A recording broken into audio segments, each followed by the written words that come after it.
Hi everybody, this is Blossom. So today I'm doing another tag, the Get to Know Your Witches tag, created by little Cosmic Crow.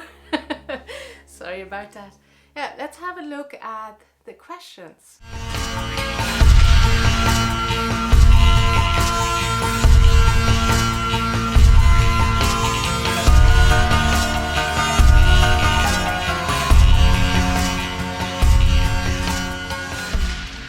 First question is, does your sun sign portray you correctly? Now, I'm an Aquarius, and I would say in many points yes. So highly individual, yes. Does not like to be labeled, yes. I hate nothing more than people trying to put a label on me, because I'm always saying that people have so many facets. It's so hard to pin it down, and I have very different interests that would at the first glance maybe wouldn't fit together. So yeah, very individual in that case. Other things with the Aquarius, what do people say about the Aquarius? Maybe emotionally a bit distant. That is the case for me too. Definitely an air sign. That is very fitting for me. Very independent as well, so that would be true for me too. To be honest, I'm not very into astrology. I'm just not that interested in it. I don't know, maybe one day, who knows. I think you need to do a whole chart to actually pin somebody down, and then still I did check it up once with I'm a rising Libra and then moon in Scorpio, and it did not fit that well, to be honest. It said that I'm very social and very open to meet new people. That's just not the case. That's not true. I'm not very social. I'm really a hermit, so who knows, you know. So let's have a look at the next question. What songs bring the most magical vibes? That's interesting. For me, it's music in general.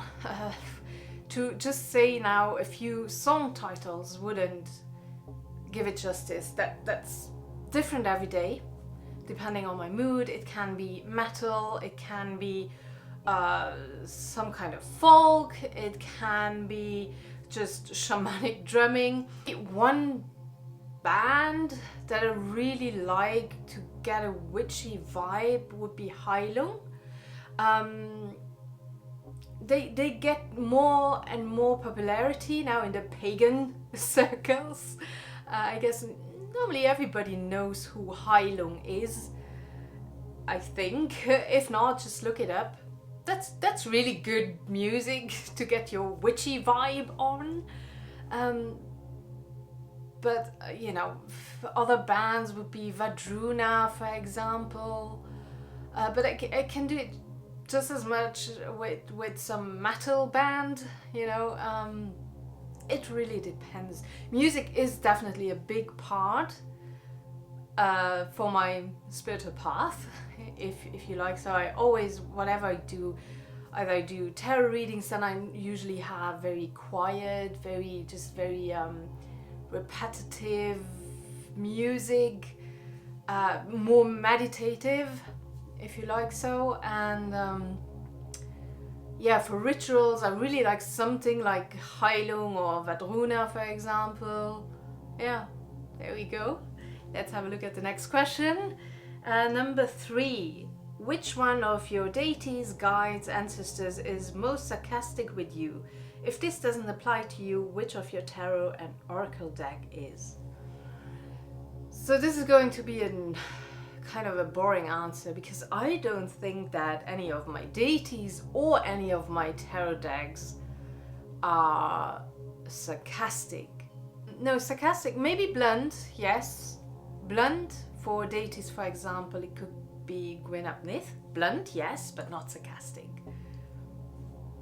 Sorry, it's a bit boring. And then question number 4, biggest witchy mess up or misinterpretation. I should have looked all the questions before because now I don't know. I don't think I didn't have any big mishap. No, because I'm very clear and careful in rituals. Careful, yeah, careful, because I chose very wisely what I say. So, no, nothing. Maybe something interesting, maybe, has been, I did a reading for me just before I had the accident with my bicycle. And in one position there was the Two of Wands. And it was really a person in that deck who was holding on to this 2 sticks or wands. And yeah, you usually don't think then, oh, I'm gonna end up on crutches, but I think that was the case for me then. And yeah, that was then a misinterpretation because I was more thinking along the lines of 2 of Wands meaning than me being on crutches. So maybe that. So the next question. Would you write a book on your craft, spirituality? Why? If you already have, what were your challenges in doing so? So I did not write a book on my craft. However, what I did, what you know if you're watching my channel already for a longer time, is I did a whole course, a fairy course, which did include a lot of my own practices regarding fairy work. But it's still very different from writing a whole book, even though it was a lot to write. But I don't think I would do it again. Well, I'm thinking that now, who knows, you know, in a year or 2 or in 5 years, you never know what happens. Because usually I don't want to tell everything about myself. I'm getting more and more open. But when it comes to my practice, I don't want to give that, this is step number 1, this is step number 2, this is step number 3. And I often find when you do that kind of, when you write a book like that, you often have to follow a certain structure like that. I had to, for my fairy course, for example, I had to start at the beginning, right? And then follow a certain structure, and I found that a little bit difficult because I don't know if that's how life works and how our practice works. And I don't know what I'm saying right now. I don't know if that makes any sense to anybody. And I also think that a lot of the books that are written now, okay, you can correct me here, but so many books that are coming out now, or that are out there, it's so much about the absolute basics. It starts with what tools, and I did that as well, because that's what I'm saying, it is somehow required. What tools do I use? Then you start with meditation work, with how you ground yourself, all those things that are very basic in a way, but still very important. But you get the same information over and over again, and there's very little variety just. So I don't think I would do it again, or no, I don't think so.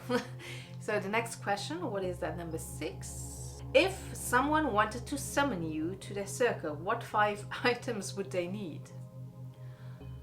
A piece of cake would be nice. So we have 1, so a piece of cake.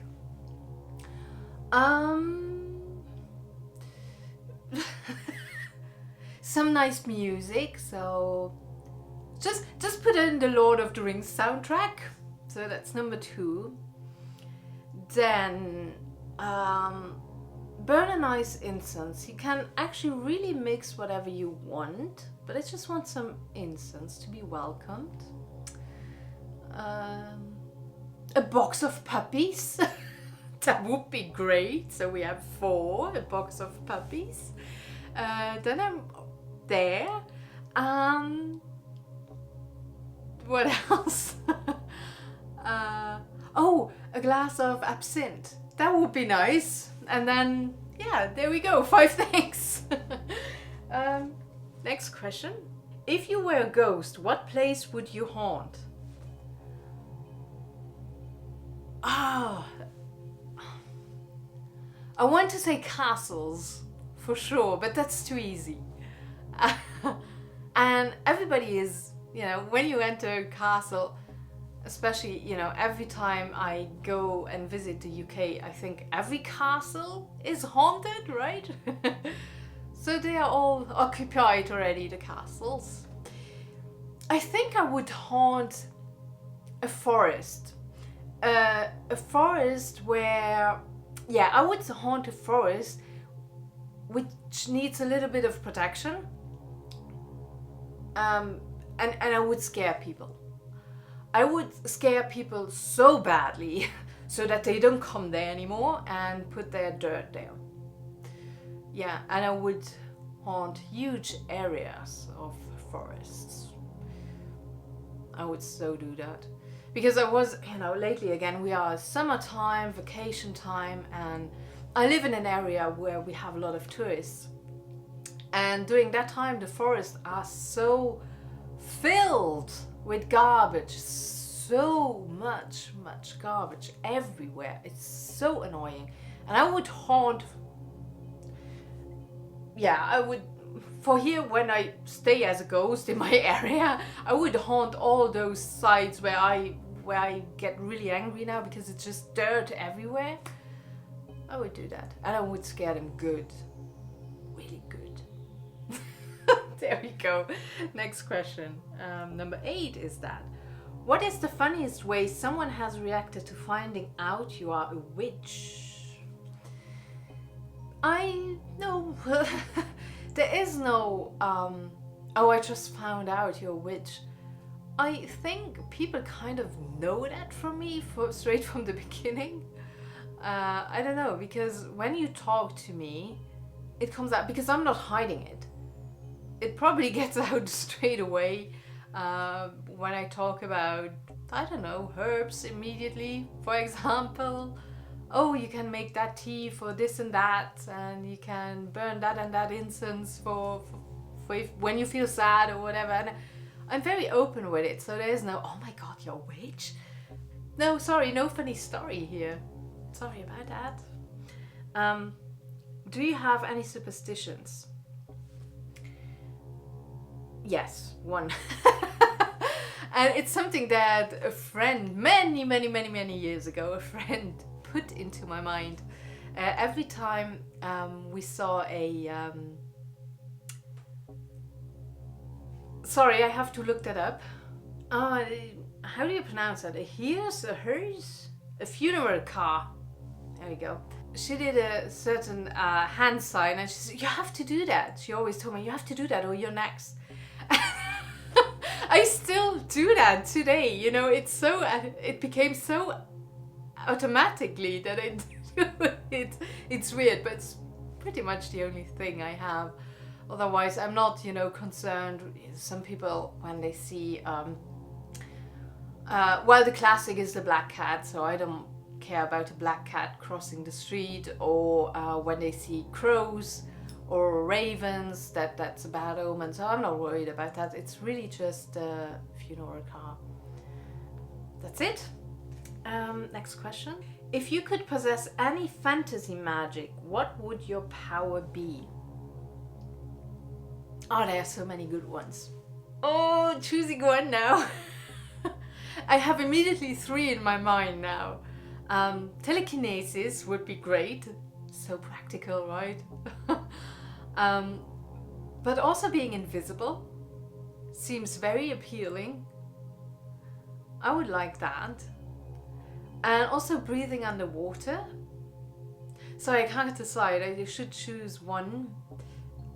Wow, I cannot even say immediately which one I would choose of those 3. So I just leave it with these 3. I'm cheating a little bit. So telekinesis, breathing underwater, and being invisible. Would all be great. So what is something random on your altar? I don't know. Everything is more or less has its place. I'm looking around. Maybe this little figurine? I don't know.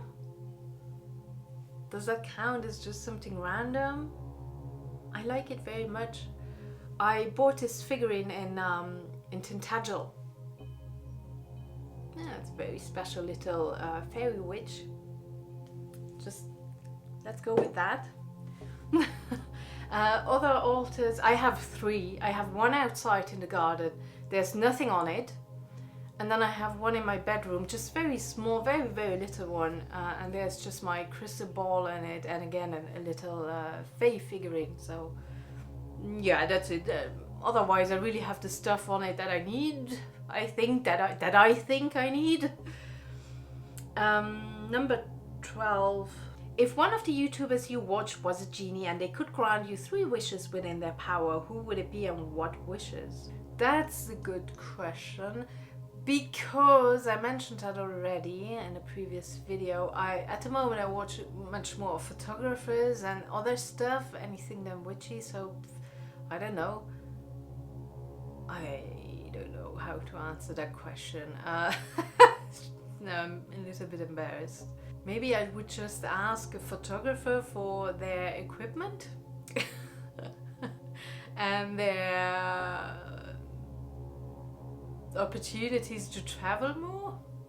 That I would like to travel more. There we go. That's all I can say. I just skip it. Number 13, question number 13. If you could instantly become an expert in any part of your craft, spirituality, what would it be? I think, you know, what I would really like is to become an expert in herbal knowledge. That would be great. Where you just, instantly have all the knowledge about herbs and plants, you know.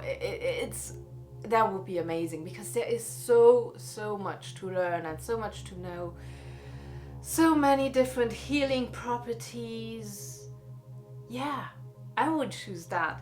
I learn more and more, but it also feels sometimes it takes such a long time, and it's not that easy to recognize it just from, you know, pictures from the internet and when you or in books, you know. And then when you see it in real life, I would love that. Herbal knowledge, definitely. Number 14. When you die, what do you think will happen to your soul? Oh, that's a big question. That's a big question. And a difficult one for me right now.